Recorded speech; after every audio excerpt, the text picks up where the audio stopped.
നമസ്കാരം. അപ്പോൾ കൂലി, രജനീകാന്തിന്റെ കൂലി എന്ന് പറയുന്ന ഒരു ചിത്രം ഓഗസ്റ്റ് 14 റിലീസാണ്. തീർച്ചയായിട്ടും തിയേറ്ററുകളിൽ പ്രകമ്പനം കൊള്ളിക്കാൻ പോകുന്നൊരു വമ്പൻ ഹിറ്റ് അടിക്കാൻ പോകുന്ന ചിത്രമാണ്. എനിക്കിപ്പോൾ അതല്ല പറയാനുള്ളത്. ഞാൻ ഈ കൂലി എന്ന് പറയുന്ന ആ ഒരു ചിത്രത്തിൽ രജനീകാന്ത് എന്ന് പറയുന്ന ആ ഒരു മഹാനടൻ്റെ ഒരു ചെറിയൊരു ബൈറ്റ് കിട്ടാൻ വേണ്ടിയിട്ടൊരു പ്രേക്ഷകൻ്റെ അടുത്തേക്കുന്നു. പക്ഷേ അവിടെ ചെന്നപ്പോഴാണ് പറയുന്നത് അദ്ദേഹത്തിന് രജനീകാന്തിന് ഇഷ്ടമല്ല. രജനീകാന്തിനേക്കാളും മേലെയാണ് കമലഹാസൻ എന്നാണ് പറയുന്നത്. എന്താ പറയുക. അപ്പോൾ ഈ ഒരു ചിത്രത്തിൽ അഭിനയിച്ചിരിക്കുന്നു രജനീകാന്ത്, നാഗാർജുന, അതോടൊപ്പം തന്നെ നമ്മുടെ മലയാളികളുടെ പ്രിയ ഹരമായ സൗബീൻ. കലക്കിയാക്കിയാണ് പാട്ടിൽ. അദ്ദേഹത്തിൻ്റെ നൃത്തം വേറെ ലെവലാണ്. വൈറൽ വീഡിയോ അമ്മാരി ഡാൻസല്ലേ കാണിച്ചു വെച്ചാൽ. അതോടൊപ്പം തന്നെ അമീർ ഖാനും തിയേറ്റർ എന്തായാലും കത്തിക്കും, എന്തായാലും ഉറപ്പാണ്. എന്ത് പറഞ്ഞിട്ടും കാര്യമില്ല. രജനീകാന്ത് എന്ന് പറയുന്ന ആ ഒരു മഹാനടൻ ഒരു ബൈറ്റ് പോലും തരില്ല. കാരണം കമലഹാസൻ അതൊക്കെ മേലെയാണെന്നാണ് ഈ ഒരു പ്രേക്ഷകൻ പറയുന്നത്. കേട്ടോ, സകലകലാവല്ലഭൻ. പക്ഷേ എന്നാലും രജനീകാന്തും ആ ഒരു ലെവൽ തന്നെ അല്ലേ. കമലഹാസനിൽ നിന്നും വ്യത്യസ്തമായി രജനീകാന്ത് എന്ന് പറയുന്ന ആ ഒരു നടന്റെ ഒരു വ്യത്യസ്തത എന്താണ്? രജനീകാന്ത് എന്ന് വെച്ച് കഴിഞ്ഞാൽ വേറൊരു നടൻ എന്നുള്ളതാക്കാണ്. രജനീകാന്തൊക്കെ അയാൾ ശരിക്കും കർണാടകക്കാരനായിരുന്നു. അയാൾ കർണാടകയിൽ നിന്ന് തമിഴ്നാട്ടിൽ ചെറുപ്പത്തിൽ വന്ന് അയാളുടെ രീതി കണ്ടിട്ട് അയാളുടെ ചില ആക്ഷൻസ്, അതായത് ത്രില്ലർ ആക്ഷൻ, ആ ആക്ഷൻസ് കണ്ടിട്ട് അയാളെ സിനിമയിലെടുത്തതാണെന്നാണ് ഞാൻ മനസ്സിലാക്കുന്നത്. രജനീകാന്തിൻ്റെ ഒരു ബീഡി എറിഞ്ഞുള്ള ഓരോ സീൻസും ആക്ഷൻസിനും വളരെയധികം പ്രാധാന്യം കൊടുത്തിട്ടുള്ള ചിത്രങ്ങൾ ഒരുപാടുണ്ട് അല്ലേ? ഇല്ല, ആക്ഷൻ ത്രില്ലറാണ് അയാളുടെ ആദ്യകാലത്തെ പടങ്ങളൊക്കെ ഉണ്ടായിരുന്നത്. ആക്ഷൻ ത്രില്ലർ ഞാൻ ഭാഷ കണ്ടിട്ടുണ്ട്, പിന്നെ ഇന്ദിരൻ, ഇതൊക്കെയാണ് ഞാൻ കണ്ടിരിക്കുന്ന പടങ്ങൾ. എൻ്റെ പൊന്നെ, ഭാഷ മാത്രം കണ്ടാൽ പോരെ, പിന്നെ ഇതിക്കുള്ളിൽ എന്താണ് കാണേണ്ടി. പിന്നെ കമലഹാസൻ, അദ്ദേഹത്തിനും അദ്ദേഹത്തിൻ്റെതായ ശൈലികളുണ്ട്, അതിനോട് നമ്മൾ റെസ്പെക്ട് ചെയ്യുന്നുണ്ട്. തീർച്ചയായിട്ടും ഒരുപാട് നല്ല ചിത്രങ്ങൾ ഇതിൽ സകലകലാവല്ലഭൻ തന്നെയാണ്. പക്ഷേ രജനീകാന്ത് വേറൊരു തലവും. അതിനു മുമ്പ് ഒരുപാട് പടങ്ങളൊക്കെ ഉണ്ട്.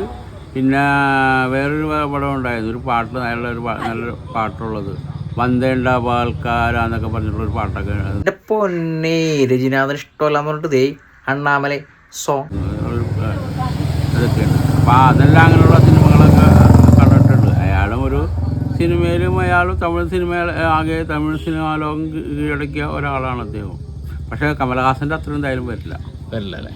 കമലഹാസൻ്റെ അത്രയും വരില്ല. അപ്പോൾ ഈ ഒരു പ്രേക്ഷകൻ പറഞ്ഞു എന്ത് കൂലി ഇറക്കിയിട്ടും കാര്യമില്ല, കമൽഹാസൻ സകലകലാവല്ലഭൻ്റെ ആ ഒരു റേഞ്ച് രജനീകാന്ത് എത്തൂലെന്നുണ്ടെങ്കിൽ ഇല്ല, അല്ലെങ്കിൽ അല്ല എന്ന് തന്നെയാണ് ഇദ്ദേഹം തുറന്നു പറയുന്നത്. കമലഹാസൻ ഒരു സകലകലാവല്ലഭൻ തന്നെയായിരുന്നു. തന്നെയാണ്, ഒരു സംശയമില്ല കരുത്.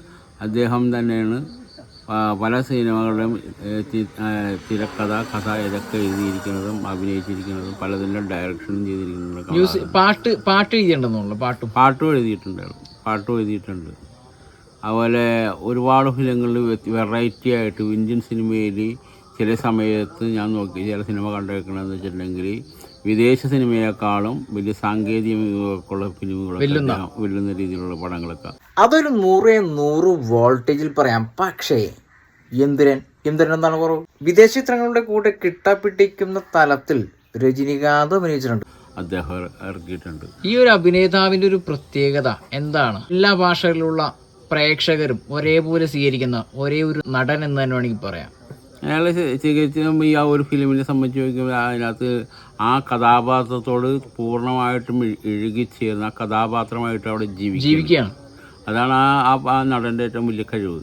രജനീകാന്ത് എന്താണ് അഭിനയിക്കണില്ലേ? അതായത് ഒരു കഥാപാത്രത്തെ പറ്റി അയാളുടെ സ്ക്രിപ്റ്റും മറ്റെല്ലാം അയാൾ എഴുതിയേക്കുന്നതായിരിക്കും. അത് വായിച്ച് മനസ്സിലാക്കി ആ കഥാപാത്രത്തെ തൻ്റെ ശരീരത്തിലേക്കും മനസ്സിലേക്കും സന്നിവേശിപ്പിക്കുകയാണ്. എന്നിട്ടാണ് അതിനകത്ത് അഭിനയിക്കുന്നത്. അതുകൊണ്ടാണ് അത്രയും ചില അദ്ദേഹത്തിൻ്റെ പടങ്ങൾ കാണുമ്പോൾ നമുക്ക് ഒറിജിനാലിറ്റി ആയിട്ട് തന്നെ തോന്നുന്നത്. അങ്ങനെ പറയരുത്. എന്താണ് രജനീകാന്തിന് കുറവ്? എന്താണ് അദ്ദേഹം അഭിനയിക്കണം എന്നുള്ള ഒറിജിനലായിട്ട് ഫീൽ ചെയ്യണേ? ശരിക്കും മലയാള സിനിമയിലാണോ ഈ കമലഹാസൻ്റെ ആദ്യകാല തുടക്കം? അല്ല, മലയാള സിനിമത്തിൽ അല്ല അയാളുടെ തുടക്കം എന്ന് വെച്ചിട്ടുണ്ടെങ്കിൽ തമിഴിൽ തന്നെ. അപ്പോൾ ആദ്യം തമിഴിൽ തന്നെയാണ്. ഞാൻ കണ്ടിരിക്കുന്ന ഫിലിം എന്ന് വെച്ചിട്ടുണ്ടെങ്കിൽ ഈറ്റ, മദനോത്സവം. എൻ്റെ പൊന്നെ, മദനോത്സവം. മാടപ്രാവേവാ ഒരു കൂട് കൂട്ടാൻ വാ, റേഞ്ച്. അങ്ങനെയുള്ള ഫിലിമുകളൊക്കെയാണ് കണ്ടേക്കണത്. പിന്നെ ഞാൻ ലാസ്റ്റ് കണ്ട സിനിമ കണ്ടെന്ന് വെച്ച് കഴിഞ്ഞാൽ ഞാൻ മറ്റേ ഇതാണ് കണ്ടത്. എല്ലാ ഫിലിമുകളും കാണാൻ കഴിഞ്ഞിട്ടില്ലെങ്കിലും അദ്ദേഹം മറ്റേ ഇന്ത്യൻ എന്നുള്ള തന്നെ, പിന്നെ ഇന്ത്യനും ഇന്ത്യൻ ഫസ്റ്റ് പാർട്ട് വേണമെങ്കിൽ പറഞ്ഞു, 2 പറയരുത്. കാരണം ചെവി, അതുപോലെ മ്യൂസിക്, അനിരുദ്ധ് എന്ന് പറയുന്ന ആ ഒരു മഹാനായ മ്യൂസിക് ഡയറക്ടർ പടങ്ങളൊക്കെ കണ്ടിട്ടുണ്ട്.